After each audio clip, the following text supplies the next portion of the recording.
ಎಲ್ಲರಿಗೂ ನಮಸ್ಕಾರ. ಮದುವೆ ಜೀವನದ ಪ್ರಮುಖ ಘಟ್ಟಗಳಲ್ಲಿ ಒಂದು. ಸರಿಯಾದ ವಯಸ್ಸಿನಲ್ಲಿ ಮದುವೆಯಾದರೆ ಸರಿಯಾದ ಸಮಯದಲ್ಲಿ ಜವಾಬ್ದಾರಿಗಳನ್ನು ನಿರ್ವಹಿಸಲು ಸಾಧ್ಯವಾಗುತ್ತದೆ. ವೈವಾಹಿಕ ಜೀವನವು ಸಂತೋಷವಾಗಿರುತ್ತದೆ. ಆದರೆ ಕೆಲವರ ಜೀವನದಲ್ಲಿ ವಯಸ್ಸು ಹೆಚ್ಚಾಗುತ್ತಾ ಹೋಗುತ್ತದೆ ಹೊರತು ಮದುವೆಯ ಯೋಗವು ಇರುವುದಿಲ್ಲ. ತಡವಾದ ಮದುವೆ ಯೋಗ ಇಲ್ಲದಿದ್ದವರಿಗೆ ವೈದಿಕ ಜ್ಯೋತಿಷ್ಯ ಶಾಸ್ತ್ರವು ಉಲ್ಲೇಖಿಸಲಾದ ಪರಿಹಾರಗಳಲ್ಲಿ ರತ್ನಶಾಸ್ತ್ರವು ಕೂಡ ಒಂದು. ಈ ಶಾಸ್ತ್ರದಲ್ಲಿ ಹೇಳಲ್ಪಟ್ಟಂತೆ ಅನೇಕ ವಿಶೇಷ ರತ್ನಗಳಿವೆ. ಈ ರತ್ನಗಳನ್ನು ಧರಿಸಿದರೆ ಖಂಡಿತ ಶೀಘ್ರ ಮದುವೆ ಯೋಗವು ಪ್ರಾಪ್ತಿಯಾಗುತ್ತದೆ. ಆ ರತ್ನಗಳು ಯಾವುದೆಂದು ಇವತ್ತಿನ ವಿಡಿಯೋದಲ್ಲಿ ನಿಮಗೆ ಸಂಪೂರ್ಣವಾಗಿ ತಿಳಿಸಿಕೊಡುತ್ತೇನೆ.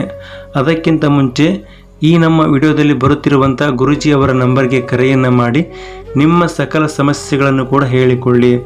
ಮದುವೆ ಯೋಗ ಆಗಿರಬಹುದು, ಅಥವಾ ಗಂಡ ಹೆಂಡತಿ ಕಲಹ, ಅಥವಾ ಯಾವುದೇ ಗುಪ್ತ ಸಮಸ್ಯೆಗಳಿದ್ದರೂ ಕೂಡ ಅವರ ಹತ್ತಿರ ಹೇಳಿಕೊಳ್ಳಿ. ಅವರು ಕೇವಲ ಒಂದೇ ಒಂದು ದಿನದಲ್ಲಿ ನಿಮಗೆ ಪರಿಹಾರವನ್ನು ಮಾಡಿಕೊಡುತ್ತಾರೆ. ದಯವಿಟ್ಟು ಅವರ ನಂಬರ್ಗೆ ಕರೆಯನ್ನು ಮಾಡಿ ನಿಮ್ಮ ಒಂದು ಸಮಸ್ಯೆಗಳನ್ನು ಪರಿಹರಿಸಿಕೊಳ್ಳಿ.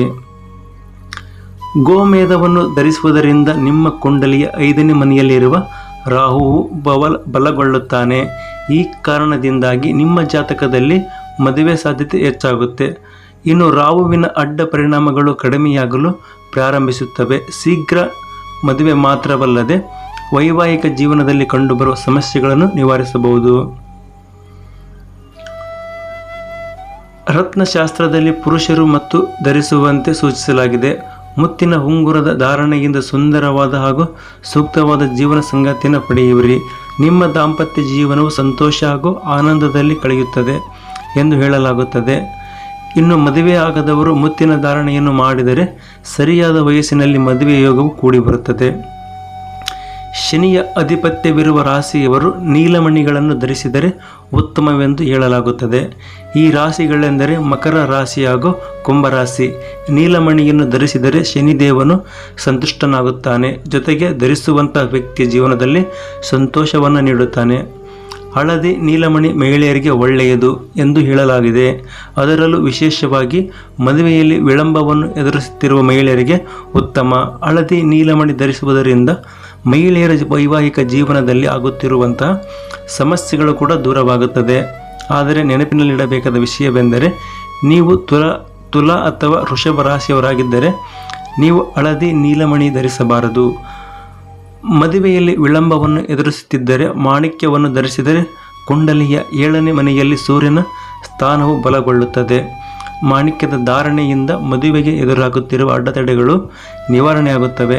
ಸೂರ್ಯನ ಕೆಟ್ಟ ಪ್ರಭಾವಗಳು ಕೂಡ ಕಡಿಮೆಯಾಗುತ್ತದೆ. ಹವಳದ ಧಾರಣೆಯಿಂದ ನಿಮ್ಮ ಕುಂಡಲಿಯಲ್ಲಿ ಬುಧಗ್ರಹದ ಸ್ಥಾನವು ಬಲವಾಗಿರುತ್ತದೆ.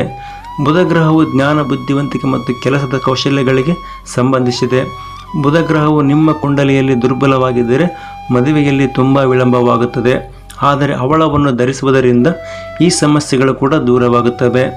ಯಾವುದೇ ರತ್ನ ಅಥವಾ ಮುತ್ತು ಧರಿಸುವ ಮೊದಲು ಉತ್ತಮ ಜ್ಯೋತಿಷ್ಯರನ್ನು ಪರಿಗಣಿಸಿ.